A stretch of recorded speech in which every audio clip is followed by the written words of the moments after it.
Chapitre 40. Quel savant ornithologiste a découvert le premier la coquetterie des alouettes?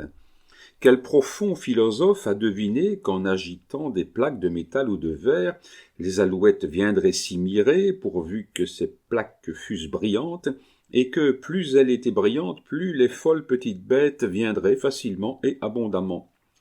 Ce plaisir de se voir coûta la vie à une vingtaine d'alouettes, et pour ma part je fus le bourreau de 6. J'avais tiré 30 coups de fusil à peu près. Mais M. Picot n'en déclara pas moins que c'était très bien pour un commençant et que je donnais des espérances. M. Picot ne s'était pas le moins du monde donné la peine de charger mon fusil, et il ne m'était arrivé aucun accident. Aux premières maisons, je quittais M. Picot. Je tenais fort à traverser la ville, mon fusil sous le bras, mes alouettes au cou. Jamais Pompée ou César, rentrant à Rome en triomphateur, ne furent aussi fiers que moi. Hélas, comme tout s'use en ce monde, joie, douleur et même vanité, un moment vint où, comme César, j'abandonnai le triomphe à mes lieutenants. Je n'eus plus qu'une pensée, c'était la chasse promise pour le dimanche suivant, si l'abbé Grégoire était content de moi. On sait comment je faisais mes versions. Je jugeais à propos de ne rien changer à mes habitudes.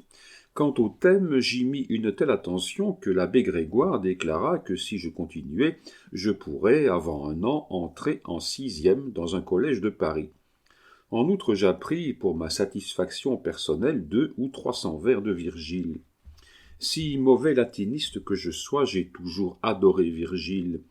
Cette compassion des exilés, cette mélancolie de la mort, cette prévoyance du Dieu inconnu qui sont en lui, m'ont dès l'abord souverainement attendri. La mélodie de ces vers, leur facilité à être scandés me charmait surtout, et parfois me bercent encore dans mes demi-sommeils. J'ai su par cœur des chants entiers de l'Énéide, et aujourd'hui je crois que je pourrais dire d'un bout à l'autre le récit d'Énée à Didon, quoique je ne sois pas capable de construire une phrase latine sans faire 3 ou 4 barbarismes. Le dimanche tant attendu arriva enfin. Même insomnie pendant la nuit, même émotion au matin, même ardeur au départ. Ce jour-là, nous ne chassions plus au miroir, mais purement et simplement devant nous. Les perdrix partaient à des distances énormes. N'importe, je tirais toujours. Seulement rien ne tombait. Enfin, en arrivant à la crête d'une de ces montagnes qu'on appelle chez nous des laris, je surpris une pariade qui partit à une portée ordinaire. J'envoyai mon coup de fusil au hasard.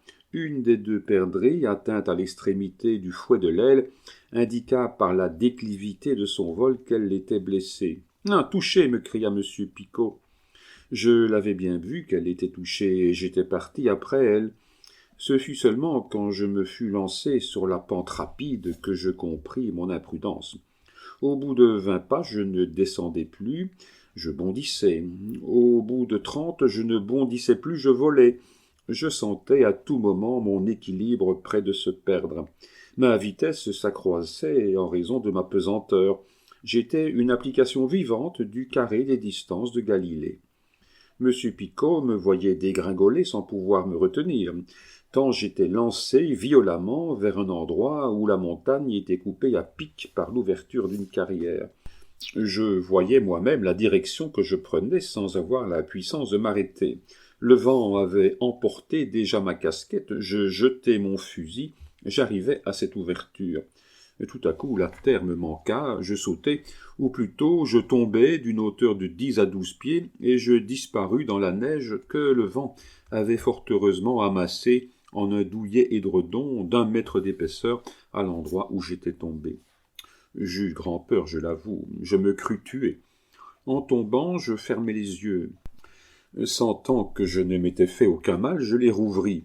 La première chose que je vis fut la tête de la chienne de M. Picot qui me regardait du point où j'avais sauté et où, plus maîtresse d'elle-même que moi, elle s'était arrêtée. « Diane !» criai-je. « Diane, ici, cherche, cherche !»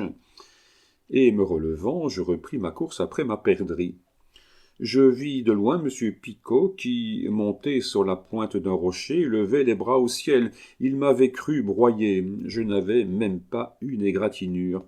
Il faisait dans le paysage un effet que je n'oublierai jamais. J'avais perdu de vue ma perdrix, mais je savais quelle direction elle avait prise. J'entraînais Diane dans cette direction. À peine eut-elle fait 20 pas qu'elle rencontra et se mit à suivre la piste au petit trot. « Laisse-la faire !» me criait M. Picot. « Laisse-la faire ! Elle l'en revoit, elle l'en revoit !» Je n'avais garde, je courais plus fort qu'elle et devant elle. Enfin, le hasard me conduit sur la perdrix qui se mit à piéter comme piète une perdrix. « La voilà !» criai-je à M. Picot. « La voilà ! Ah, Diane, Diane, ta ta ta ta ta !» Diane la vit. Il était temps, la laine me manquait. J'eus encore la force d'aller jusqu'à ce qu'elle l'attînt gueuletée. Je me jetai sur elle, je la lui arrachai, je la levai par une patte pour la montrer à M. Picot, et je tombai. Jamais je ne me sentis si près de rendre l'âme, jamais mon dernier souffle ne fut si proche de mes lèvres. 4 pas de plus, et mon cœur se brisait. Tout cela pour une perdrix qui valait 15 sous. Étrange valeur que celle qui est donnée aux choses par la passion. Je m'étais presque évanoui, mais plus je me sentais près de l'évanouissement, plus je serrais ma perdrix, de sorte que je revins à moi sans l'avoir abandonnée un seul instant. M. Picot m'avait rejoint. Il m'aida à me relever, la perdrix était encore vivante. Il lui cogna la tête sur le canon de son fusil, puis il la fourra dans ma carnassière, toute voltante de douleur. Je tournai ma carnassière de manière à pouvoir plonger les yeux dans le filet, et je regardai la pauvre bête agoniser jusqu'à la fin. Alors je m'aperçus que je n'avais plus ni fusil ni casquette. Je me mis à la recherche de mon fusil, et M. Picot envoya Diane à celle de ma casquette. Ce fut là que se borna ma chasse ce jour-là. C'était bien assez, Dieu merci. Le vaillant, après son premier éléphant tué sur les bords de la rivière Orange, n'était pas plus heureux que moi. Mon triomphe fut complet. En rentrant à la maison, je trouvai mon beau-frère qui arrivait de tourner. Je lui montrai ma perdrix. Elle avait déjà fait connaissance avec la moitié de la ville. Il me fit du bout du doigt une croix sur le front avec le sang de ma victime. « Au nom de Saint-Hubert, me dit-il, je te baptise chasseur. » « Et maintenant que tu es baptisé, eh bien, demandai-je, eh bien, je t'invite pour dimanche prochain à une battue chez M. Moquet de Brassoir. » Je bondis de joie. Ces battues chez M. Moquet de Brassoir avaient une réputation départementale. On y tuait jusqu'à 40 ou 50 lièvres. « Oh, mon Dieu !» murmura ma mère, « il ne lui manquait plus que cela. » Cette invitation de mon beau-frère avait, pour ma mise hors de page, une toute autre importance que celle qu'elle paraissait avoir au premier abord. Cette battue à Brassoir était une véritable chasse, avec tous les grands tireurs des environs, avec M. de Violaine surtout, qui, ayant une fois été mon compagnon de chasse et ayant fraternisé dans la plaine, ne pouvait plus être mon ennemi dans la forêt. Virgile et Tacite s'en ressentirent. L'abbé Grégoire fut enchanté de moi, et il ne trouva aucun obstacle lorsque la carriole de chasse de M. de Violaine s'arrêta devant notre porte, à ce que je montasse dedans. C'était le samedi soir. La ferme de Brassoir, située entre les 2 forêts de Villers-Cotterêts et de Compiègne, était distante de 3 lieues et demie de Villers-Cotterêts. Il fallait donc aller y coucher la veille pour commencer le lendemain la chasse avec le jour. Oh, la forêt, comme elle me parut belle, quoique dépouillée de ses feuilles. Il me sembla en prendre possession en conquérant. N'avais-je pas là, à mes côtés, le vice-roi de cette forêt qui me traitait presque en homme, et cela parce que j'avais des guêtres, une poire à poudre et un fusil.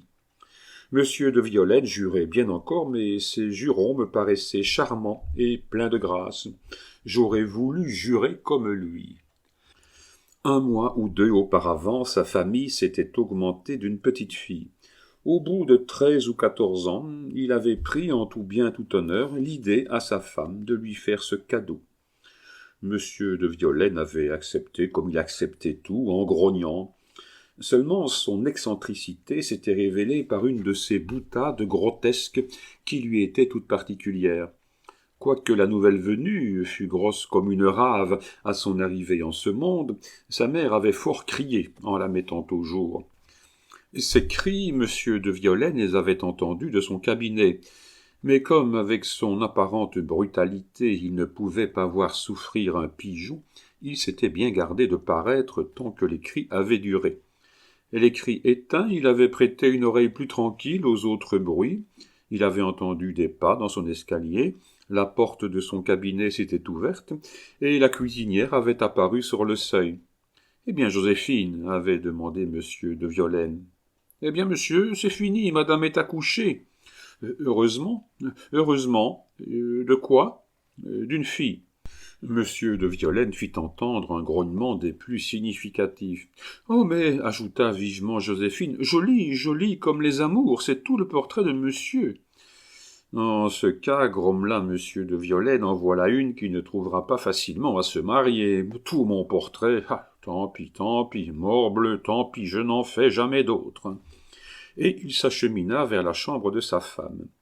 Nous étions là, ma mère et moi, la couchée était dans son lit, une adorable petite fille, blanche et rose, qui, sous le nom de Madame d'Avesnes, est encore aujourd'hui une des plus jolies femmes de Paris, attendait dans les langes garnis de dentelle la visite de monsieur de Violaine.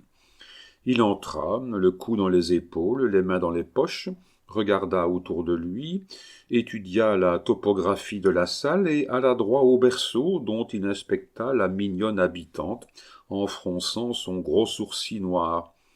Puis, se retournant vers sa femme, « Et c'est pour cet embryon-là que vous avez fait tant de tapage, madame de Violaine ?» demanda-t-il. « Mais oui, sans doute, dit la couchée. »« Peu, fit monsieur de Violaine en haussant les épaules. Quand je ne suis pas constipé, je fais des crottes plus grosses que ça. »« Bonjour, madame Dumas, bonjour, morveux. » Et, tournant sur les talons, il sortit comme il était entré. « Merci, monsieur de Violaine, dit la couchée. Ah, je vous réponds bien que ce sera la dernière, celle-là. » Madame de Violaine a tenu parole. « Eh oui, chère et jolie Louise, voilà comment vous avez été traitée le jour de votre naissance. Vous vous en êtes bien vengée en restant mignonne et charmante comme je vous ai vue la dernière fois que je vous ai rencontrée. »